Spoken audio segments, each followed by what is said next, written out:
Hi, I'm Kamali, taking you through the stories people are talking about and sharing around the world on NewsFeed today. They met, they shook, they signed. And what now? And what didn't they discuss? Gossip on social media sites in India leads to murder. Can anything be done to stop fake news turning deadly? Iftars held at the historic Suleymaniye Mosque here in Istanbul, and everyone was welcome. And Tuesday's Animals Doing Stuff is a capuchin who just won't let go of his felon of an owner.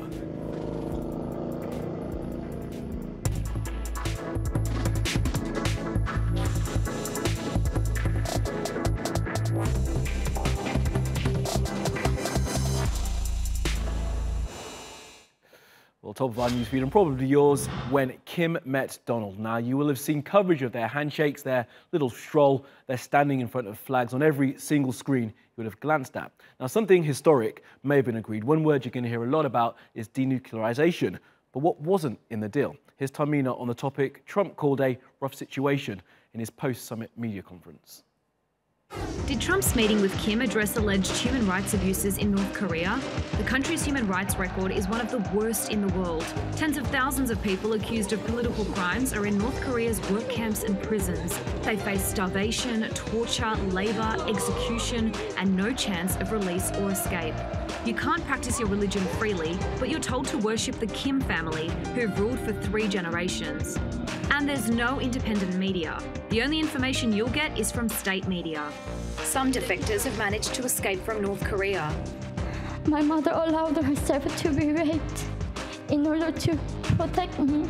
Defectors, even today, they're carrying poisons with them in case they're caught in China on their way to freedom to South Korea.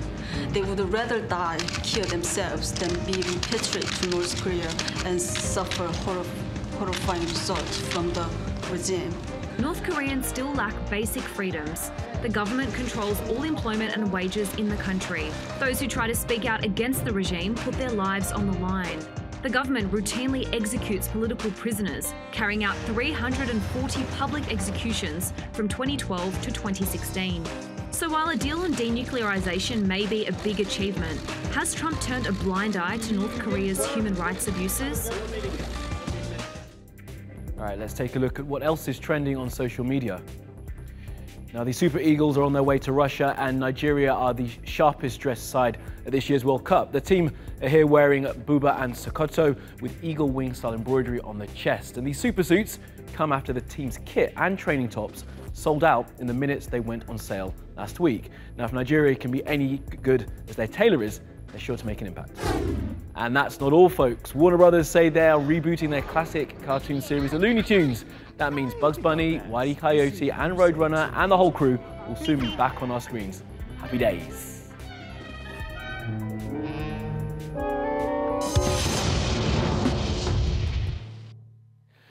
Now, the use of social media is huge in India. Many villages don't have running water, but they do have internet connections and Facebook accounts. And while that can be seen as a progress of sorts, it comes with a double edge.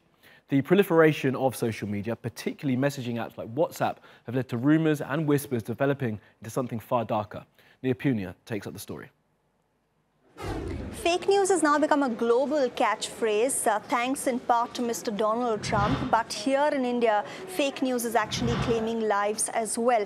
In the state of Assam, 2 youngsters were lynched by a mob after they were mistaken to be child kidnappers, and all because a message had been circulating on WhatsApp in that region warning locals against the presence of a child abduction gang that was active. And now citizens across the country are asking for more stern action against those people who spread such malicious messages. You've got Karma Paljor saying very disturbed by the lynchings of those 2 young innocent men in Assam. They were victims of fake news. They spoke the language of the bloodthirsty mob, but that did not help them. He says, where was the police? And also pleading, saying, let's gather together to fight fake news that's claiming lives like this. You've got Seema Chishti, who is speaking about how these 2 young men who were out on a jaunt and they were mistaken to be child kidnappers, and she's recounting what happened when locals opened their bags after they were killed. She says, When they opened their bags, they found chocolates, pens, notebooks, and that's how artistic these men were. They were not there to kidnap children, but they were there on a nature trip. You've got Tamuli, who's put up this photo that's gone viral of a protest in the state of Assam where people were demanding justice for the two men, Nilotpal and Abhijit. You've got Voice of Inkalab saying something similar, saying we urge the people of the country to come forward and demand justice for these two men. The lynching, he says, has to stop. We can't allow mob culture to take law into their own hands. And finally, you've got Liz Matthew, who's saying how this isn't the first time something like this has happened. We saw similar lynchings take place in other Indian states as well, like Jharkhand and Tamil Nadu, all because of fake news messages circulating on WhatsApp. And she's saying, how can people just become a mob? Those who whip up insecurity, please, it's time for all of us to think what a thoughtless, senseless message can do. In India, it's actually claiming the lives of innocent people. Now, many of you will be aware that the cheap fashion we buy from the high street stores is made very cheaply. Now, a new report has detailed the treatment that the people who work in those garment factories face. Willi Ginting is the Southeast Asia coordinator of the Global Labour Justice Organisation and joins us now on Skype. Thanks so much for joining us. Just detail for us, if you can, some of the things that you found out in your report about how these factories operate. Okay, in our new research, we found that women garment workers targets of gender-based violence. And physical violence doesn't occur just on the factory floors, but on the way to and from home as well. Physical and verbal abuse, coercion, and retaliation are commonplace. I mean, this is how they operate. This is how they're making money of it. And this is outside just making clothes cheaply and being paid poorly. They're actually facing abuses, as you say. Yes, and it's more like in Indonesia context. Women's workers are being pushed to produce to meet the target production, and if they miss the target production, and then they will be experience yelling from the supervisor. It's common that the workers get called, "You stupid, cannot work. If you are not willing to work, just go home. Watch out, or I will not extend your contract," more like that. I mean, it's very common, and then that's how they meet the production, by pressing, by making this work stressful. And what are the big manufacturers, places like H&M, places like Gap, what have they said about your findings? So we sent a copy of the report to Walmart, Gap, and H&M, and Walmart hasn't responded anything until now. But Gap and H&M, they responded by supporting an ILO convention on gender-based violence and said they will investigate claims of gender violence in their supplier factories. It is very good, but it is not enough. We want this brand to collaborate with Asia Floorweights Alliance to discuss with the finding, and then do pilot projects on women committee in every country where they have suppliers. Okay, Willi Ginting, I wish you luck in your work. Thanks for joining us. Now, the United Nations are involved in a dispute between Equatorial Guinea and France, and a multi-million-dollar mansion in Paris is right at the heart of it. Here's some more detail.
All right, let's take you around the world for some other stories you need to know this Tuesday. A Russian security company that apparently specializes in hacking undersea cables has been sanctioned by the United States. The firm will now no longer be able to do business in America, and Americans can't do business with them. Now, are you a window or aisle kind of person? I'm definitely more aisle, but if you're flying Emirates in the future, you may have no window to look out of, sort of. The latest Emirates Boeing 777 will have virtual windows for the first-class cabin. The engineers say it will make the plane lighter, faster and more structurally sound. And Emirates say that they will offer video screens instead of windows, and that the projected images will be better than anything you can see out of that little window. The ride-sharing app Uber say they figured out a way to tell if users are under the influence of alcohol or narcotics when they order a car through the app. A patent has been filed and it will monitor your walking speed, any unusual typos, and the angle at which you're using your phone to predict the state of the user. Now, his tweets may have brought about world peace, or at least the most unlikely meeting ever in Singapore today, and they've certainly kept journalists on their toes. Everyone loves stroke hates them, so it's only fitting that an exhibition has opened in Hollywood showcasing some of Donald J. Trump's best and worst 240 character missives. Honestly, there's so much to pick from. And one of the great things about the Twitter library is that it's coming straight from him. This is all first-hand sources. We're not, we didn't adjust any of these tweets. It's coming straight from the man himself. So it's very much his word straight to the people. In an example of European nations kind of getting on, a cow that violated Serbian farm space by crossing from Bulgaria illegally was due to be killed. But some internet people got together, and now the cow, called Penka, will not be killed and will go back to the farm from whence it came. Okay, let's say long live Penka the cow, and leaving the European Union and coming back to it, it's okay.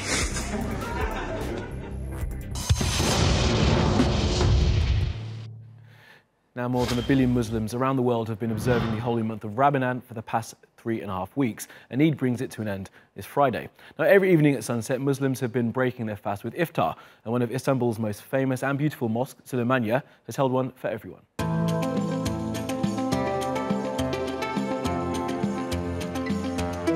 I was invited yesterday from when I was visiting in the mosque, and it's wonderful. Really lovely atmosphere. A great experience. Really amazing, a great experience. That's really good.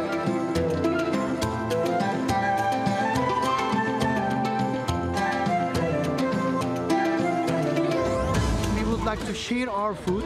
We would like to break our fast together with our guests who has not experienced before it.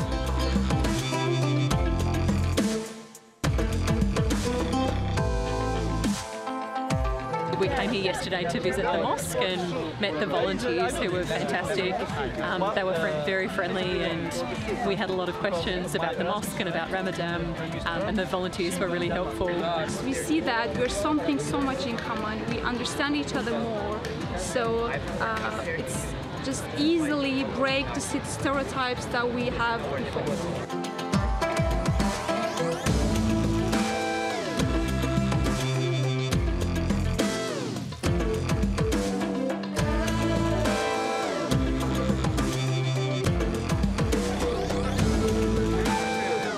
Yeah, that's really good. Very savory, and you just get a nice hint of spiciness. And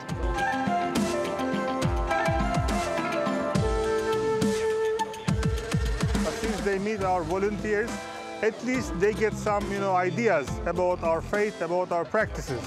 So probably these people, when they go back home, they actually share this feeling with their friends, with their loved ones, which is our aim, actually. Definitely my first experience, regarding the whole Islamic culture. Islam is really a religion, to unite people and to let people understand the message of God.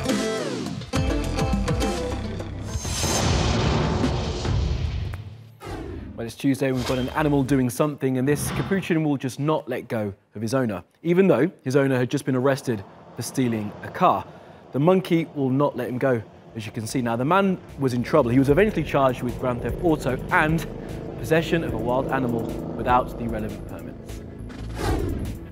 You should never have got that monkey. That's all from the NewsFeed team. Do reach out to me with your questions, comments, complaints and suggestions.